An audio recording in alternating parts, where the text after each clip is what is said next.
brought you by Silver Pumps and Motors. Top quality और consistent performance के लिए सिर्फ सिल्वर पंप्स नाम याद रखना. హెచ్సీఏ అక్రమార్కులపై కొరడా ఝళిపించిన సిఐడి దర్యాప్తును మరింత స్పీడప్ చేసింది. హెచ్సీఏలో వేళ్లోనుకుపోయిన అవినీతిని కూకటి వేళ్లతో సహా పెకిలించడానికి నిందితులని కస్టడీకి తీసుకుంది. హెచ్సీఏ అధ్యక్షుడు Jaganmohan Rao, HCA CEO Sunil, HCA treasurer Srinivasarao, Srichakra cricket club secretary Rajender Yadav, Srichakra cricket club president Kavitha Yadav ని 6 రోజుల పాటు కస్టడీకి తీసుకుని విచారిస్తోంది.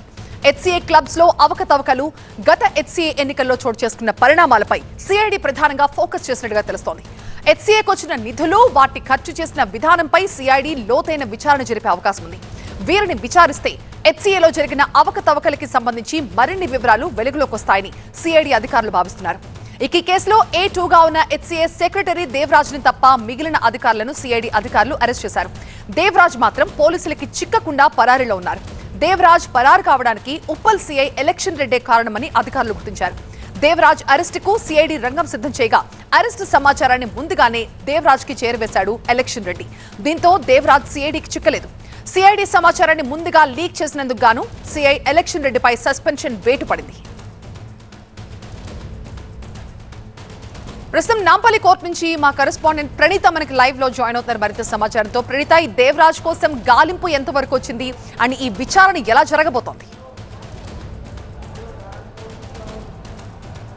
అయితే ఇవాళ మధ్యాహ్నం చెర్లపల్లి జైలు నుండి హెచ్సీఏ నిందితులను సిఐడి కార్యాలయానికి తీసుకొచ్చారు. సో ప్రజెంట్ ఇక్కడ రెడ్ హిల్స్లో ఉన్నటువంటి సిఐడి ఆఫీస్ ఏదైతే ఉందో లోపల హెచ్సీఏ అధ్యక్షుడు జగన్మోహన్ రావుతో పాటు మొత్తం 5 నిందితులను కూడా ఇదే సిఐడి కార్యాలయంలో అధికారులు విచారిస్తున్నారు.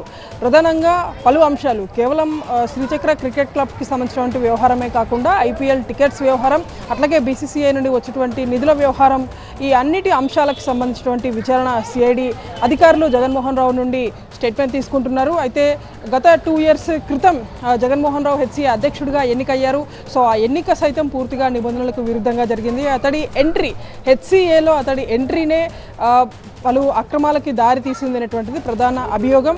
సో హెచ్సీఏకి ఎంటర్ కాకముందు గతంలో హ్యాండ్బాల్ తెలంగాణ అసోసియేషన్కి సెక్రటరీగా ఉన్నటువంటి జగన్మోహన్ రావు అనూహ్యంగా హెచ్సీఏలోకి ఎలా ఎంటర్ అయ్యారు అనేటువంటి దానిపైన ఇప్పుడు అధికారులు జగన్మోహన్ రావు నుండే స్టేట్మెంట్ తీసుకున్నటువంటి పరిస్థితి. శ్రీచక్ర క్రికెట్ క్లబ్కి హెచ్సీఏలో పార్ట్నర్షిప్ ఉంది. సో దాంట్లో భాగంగానే శ్రీచక్ర క్రికెట్ క్లబ్ని అడ్డం పెట్టుకొని ఆ క్లబ్కి ప్రెసిడెంట్గా ఉన్నటువంటి మాజీ మంత్రి కృష్ణా యాదవ్కి సంబంధించినటువంటి సంతకాన్ని ఫోర్జరీ చేసి జగన్మోహన్ రావు హెచ్సీఏలోకి ఎంట్రీ ఇచ్చాడు అనేటువంటిది ప్రధాన ఎలిగేషన్. సో ఎందుకు ఎంట్రీ కావాల్సి వచ్చింది, దీనికి కృష్ణా యాదవ్కి సంబంధించినటువంటి కొడుకు కోడలు ఏ విధంగా సహకరించారు, అసలు వీళ్ళు ఎందుకు జగన్మోహన్ రావుకి సపోర్ట్ చేశారు, సో దీని ద్వారా వీళ్ళు ఎలాంటి ప్రాఫిట్ పొందారు అనేటువంటి వివరాలను హెచ్సీఏ సిబ్బందిని ఇప్పుడు సిఐడి అధికారులు ప్రశ్నిస్తున్నారు. సో 6 days పాటు కూడా కస్టడీలో ఈ అన్ని అంశాలను కూడా సిఐడి అధికారులు వీళ్ళ నుండి రాబట్టబోతున్నారు. అండ్ సైమల్టేనియస్లీ ఐపీఎల్ ఎస్ఆర్ఎస్ యాజమాన్యానికి సంబంధించినటువంటి ఇష్యూ అండ్ అట్లాగే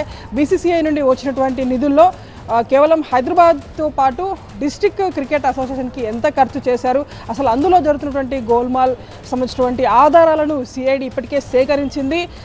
వాటిని ముందర పెట్టి హెచ్సీఏ అధ్యక్షుడు జగన్మోహన్ రావుతో పాటు ట్రెజరర్ కూడా ఇక్కడే ఉన్నారు. అతన్ని గత కొద్ది రోజుల క్రితమే సిఐడి అరెస్ట్ చేసింది. సో అతన్ని కూడా కస్టడీకి తీసుకున్నారు. సో వాళ్ళిద్దరు ఇచ్చేటువంటి ఇన్ఫర్మేషన్ ఆధారంగా ఫర్దర్గా ఎలాంటి అరెస్టులు ఈ కేసులో ఉంటాయనేటువంటిది చూడాల్సి ఉంది. అండ్ హెచ్సీఏ సెక్రటరీగా ఉన్నటువంటి దేవరాజ్ స్టిల్ అబ్స్కాండింగ్ ఉన్నారు. సో అతన్ని పట్టుకునేందుకు కూడా సిఐడి అధికారులు ప్రయత్నిస్తున్నారు.